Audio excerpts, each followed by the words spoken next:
Fíjate que me tocó el progreso porque pues era la radio viejita y luego llegaban las innovaciones, ¿no? El CD, el minidisco, el DAT, el sonido digital, todo eso me tocó. Entonces me tocó aprenderle a la computadora yo solito, o sea, nadie me decía. Grabamos en un aparato que será un Roland, como los que usan los músicos para hacer sus grabaciones. Ajá.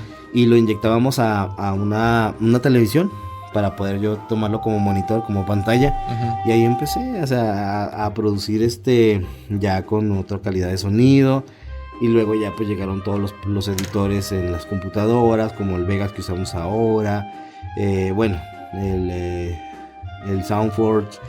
Y así, ¿no? Entonces fue como me tocó la evolución de la radio. Entonces por eso me siento como privilegiado, porque me tocó el antes, y el después, el del medio, el después, y aquí seguimos, ¿no? O sea, aprendiendo todos los días cosas nuevas. Y por eso pues siento que es una generación privilegiada esa, la que me tocó vivir.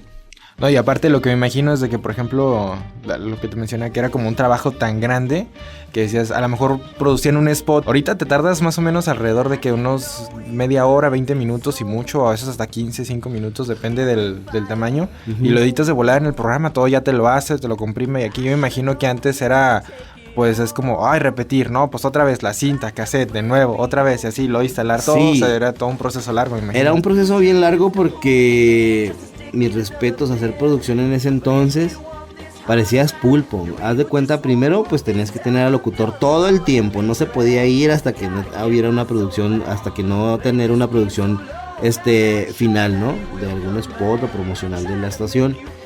Es decir, el locutor ya tenía su texto, ya tenía que estar como bien estudiado lo que iba a decir, no se podía equivocar, que claro que se equivocaban, pero entre menos se equivocara pues era más rápido como para mí, ¿no? Como productor. Pero parecías pulpo porque a veces en el mismo spot había 2 o 3 cambios de música, efectos durante la producción, ¿no?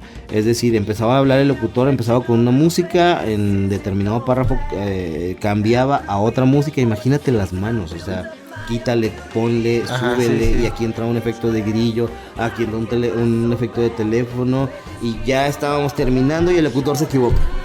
Y otra vez va a regresar la cinta, porque se grababa en cinta, ¿no? A regresar la cinta a su punto y volver a hacer todo ese proceso. Ya cuando el locutor por fin pues no se equivocaba, o no te equivocabas tú en meter la música a tiempo y los efectos. Mucha paciencia, pues, yo creo, ¿no? Imagínate, y ese era nada más uno. Si teníamos 5, 6, 10 spots que grabar, imagínate. Ahora pues simplemente el locutor viene, graba, se equivoca 1000 veces, vuelve a hacer otra toma sin parar en la computadora, y ya tú eliges la toma adecuada y se va. Cortas, ya pegas y el trabajo es tuyo. Sí, él se va a hacer sus cosas, a su casa, a dormir, a comer, no sé. No, es que la evolución va cambiando. Entre más eficiente sea, mucho mejor para las empresas. O exactamente. Sea, va cambiando las cosas. Ahorras muchísimo tiempo. Antes tenías que, y una vez que tenías la producción o el comercial terminado, tenías que pasarlo a un cartucho, que si yo te digo cartucho, de ti no te suena nada, pero a lo mejor conociste en un museo los cartuchos de Show Tracks donde había canciones. Era un sistema parecido porque tenía un sistema sin fin, es decir, el cartucho daba vueltas y donde paraba ahí volvía a empezar. Entonces, ¿cómo? Sí. Pero tenía una cantidad de tiempo en la cinta. Uh-huh. Es decir, si Soriana, un anuncio de Soriana dura 20 segundos, y había diferentes tipos de cartuchos que tenían 1 minuto de cinta, 2, 3, 4, hasta 6 minutos, ¿no?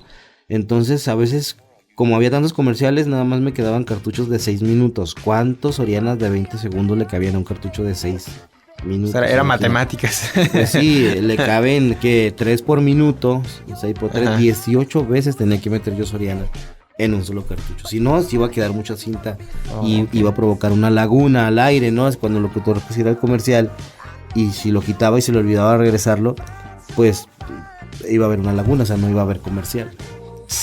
Imagínate todo eso. Ya al finalizar el día, como a las 12 de la noche, por cierto, llegaba a la cabina con un montón de cartuchos, ¿verdad? De los que iban a seguir al día posterior, o sea, al día siguiente.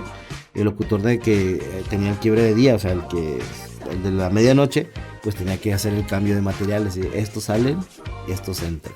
O sea, había turnos nocturnos. Había turnos nocturnos, efectivamente, y había un locutor que tenía que recibir esos comerciales y acomodarlos en unas cartucheras para que durante todo el día estuvieran en orden. Imagínate. Y era manual, era así, cosa por cosa. Canción, acababa canción, oprimir un botón para la siguiente canción, para un sweeper, para una cuña de la estación, para los 20 comerciales. Así. Yo imagino, si existiera el Facebook o ahí, yo creo que ni lo utilizaban. No, imposible, no podías ir al baño. O sea, no, de veras no te podías salir porque todo era tiempo, eran rola por rola, comercial por comercial, el fondo de los puentes, el de la llamada, el de todo. O sea, para hablar había un cartucho con un fondo. No había chance de absolutamente nada. No te podías salir de la cabina. Sí, era un trabajo laborioso entonces. Sí, la verdad sí. Pero muy bonito, o sea, porque se sentía más la radio, ¿no? O sea, sentías el ritmo de la estación, no te salías de la cabina, sentías el ritmo de las canciones. Ahora es bien fácil, ¿no? Pues la computadora hace todo. Yo me salgo, fumo, tomo agua, voy a platicar, bla, bla, bla. Llego cuando tenga que hablar, ¿no? En los tiempos que tenga que hablar, pero ya no sentiste el beat de la estación. O sea, ya tu voz no va de acuerdo a la canción que va a empezar o que acaba de terminar, ¿me entiendes cómo? Sí, exactamente. Sí. Y hay una historia que vi ahí que publicaste justamente en Facebook que era sobre la historia de los puentes, que cómo innovaron de alguna manera ustedes esto y que después se cambió a las demás estaciones. ¿Cómo fue eso? O la anécdota, ¿cómo pasó? Sabes que fui a aventarme un cafecito ahí a la nueva central en el centro de Juárez, el tradicional. Ajá.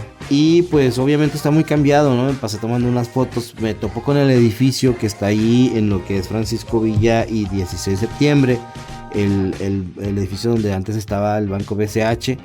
Y ahí en el cuarto piso se transmitía, ahí empezó 98.3. Antes se llamaba Stereo Rey, la máxima dimensión de la radio. Y luego después empezó FM Globo, ¿no? Entonces ahí yo iba pues muy chavito a ayudarles a jalar cables, a conocer las cabinas y bla bla bla. Les ayudé a cambiarse de ubicación porque estaban ahí y después se cambiaron a José Borunda 1178, donde está Radionet ahora.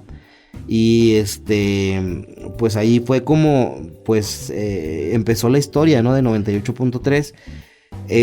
Por las ventanas obviamente se veía hacia lo que es la 16 de septiembre y a veces se hacía línea, ¿no? Que daba vuelta hasta la 16 de septiembre cuando tomaban el puente libre. Uh-huh. Entonces de ahí nace la idea de por qué no hacer el reporte de los puentes. O sea, la línea está hasta la 16 de septiembre y vamos a tomar parámetros. Entonces el licenciado Varela, que ustedes ven ahí en el canal 44, era el director de noticias y fue el que creó esos parámetros, ¿no? Se fueron de veras a los puentes a medir. A ver, aquí está a 3 cuadras, a 4 cuadras, 5 cuadras, atrás de las casetas de cobro, medio puente, cuarto de puente, puente lleno. Y vas midiendo los tiempos, ¿no? Entonces, como un estándar, toda ¿no? una medición de logística ahí. Sí, puente lleno son 20 minutos, tal vez. Cuarto de puente son 10 minutos, no sé, así es como se iban midiendo, ¿no? En el puente libre pues no hay cuadras, pero era pues fácil decir hasta el puente peatonal, hasta el puente Carlos Villarreal, ¿no? Hasta las banderas, y se iban midiendo los tiempos, igual en el puente Zaragoza, y fue un parámetro que después tomaron todas las estaciones y las siguen usando, ¿no? Uh-huh. O sea, innovaron totalmente una forma. Sí, la verdad, y no porque trabaje aquí, de hecho pues yo quería trabajar. Siempre uno quiere trabajar en lo mejor, ¿sí o no? Entonces esto era lo mejor y yo quería trabajar en esa estación. Aparte era FM, tu voz se veía en estéreo. Imagínate venir de AM donde tu voz se escucha y la música en mono, ¿no? No se oye tan bonito, y de pronto que te oigas así con esa presencia, pues no cualquiera, ¿no? En FM trabajaban las grandes voces y pues era como un sueño, ¿no? Sí, a mí me tocó algo más o menos parecido, pero no fue tanto de radio. Citaron en una junta a mucha gente, según eran los líderes, y yo me sentía así como que, chihuahua, o sea, yo estoy en esa junta, o sea, como era así de... Y lo decían, esta junta es histórica. La junta no solamente transformaremos Juárez en otro Sobelio. Caray, yo estoy en esta junta, hasta así no me la creía. Yo me imagino que en ese tiempo era así, era como que, wow, mira, esa es la voz que... Sí, que porque todo, como estaba muy chavo, todos los locutores de que ya tenían toda la vida en AM, pues se encargaban de mortificarte, decirte, mira, tú nunca vas a llegar, FM es otra cosa, no cualquiera está ahí. Claro. Y pues ahorita mira, con todas las satisfacciones puedo decir, sí, podía hasta donde yo quería trabajar y en esta estación 98.3. Y te digo, 24 años que ni siquiera habías nacido y ya andaba. Sí, ¿no? De las mejores anécdotas que puedas contar. ¿De la estación? Sí, de lo que has vivido como locutor, como presencia, en este caso, directamente con el público, con el radioescucha. Muchas. Fíjate que así de las más grandes que puedo recordar. A diario siempre tienes una anécdota que contar, pero hay otras que sobrepasan, ¿no?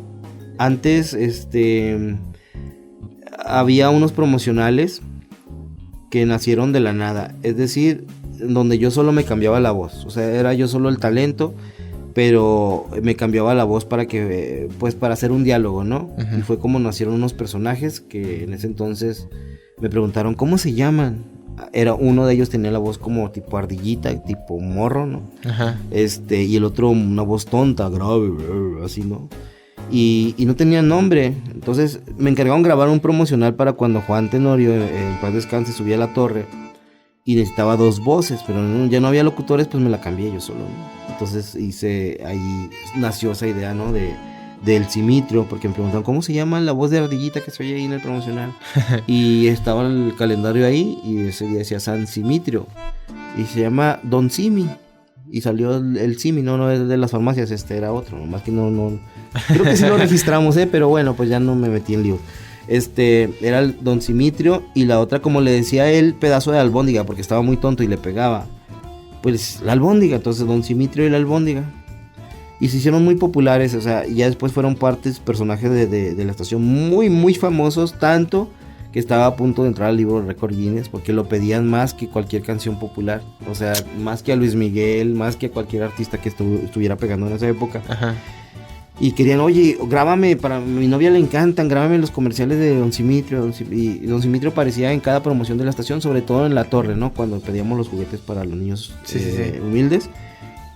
Y fue como ellos se hicieron muy, muy populares. Luego llegaron también gentes del diario, caricaturistas que querían comprármelo para darle forma, para ponerle Ajá. cara. Entonces, pues ahí andaba mi jefe, ¿no? Negociando y todo, pues ya ves. Pero yo decía, no es buena idea porque la radio es imaginación. Entonces, si le decimos a la gente Don Simitrio, porque para mucha gente era un viejito, para otros era un duende, para otros era un pajarito, lo que sea, ¿no? Sí, era y para está que bien, se vale eso. O sea, la radio claro. es lo que tú quieres que sea. O sea, así está bien. Lo que tu imaginación te diga, eso es. Exactamente. Esa cara tiene.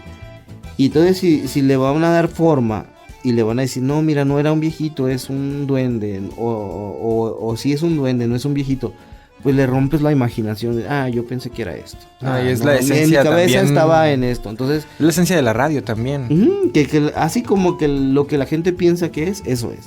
Entonces yo no estuve muy de acuerdo en eso y gracias a Dios no se llegó a ningún acuerdo y no se vendió. Siguió siendo Don Simitrio y la albóndiga de FM Globo. ¿Cómo hablaban? Como hablaba, te digo, me valía yo de un efecto, entonces, para que se oyera tipo ardillesco, como ¿no? ponerle el pitch, velocidad, ¿no? Ándale, con velocidad rápida, ¿no? Entonces... Siempre hablaba así como que yo hacía ese tono de voz, ¿no? ¡Ay, pedazo de albóndiga! Y le pegaba, ¿no? Se veía el guamazo ahí. Y el otro, ¡ay, oye! Hacía la voz yo así para que, al revés de con el Simitrio, pues, le bajaba la velocidad para que se oyera más así, más tonto, Ajá. ¿no? Entonces, pues era un show. Imagínate, en ese entonces que no había editores, era mover la cinta para que pareciera que están platicando. Claro. O sea, no había nunca empalmes de voz, lo que podría ahora sí hacerse, o sea, que platicaran uno encima del otro, ¿no? ¿Hay material de ese que podemos buscar? Sí lo hay. De hecho, tenemos ahí, no los tengo ahorita en este momento así como para mostrártelo, pero sé que existen, ¿verdad? Sí, cosas que yo fui archivando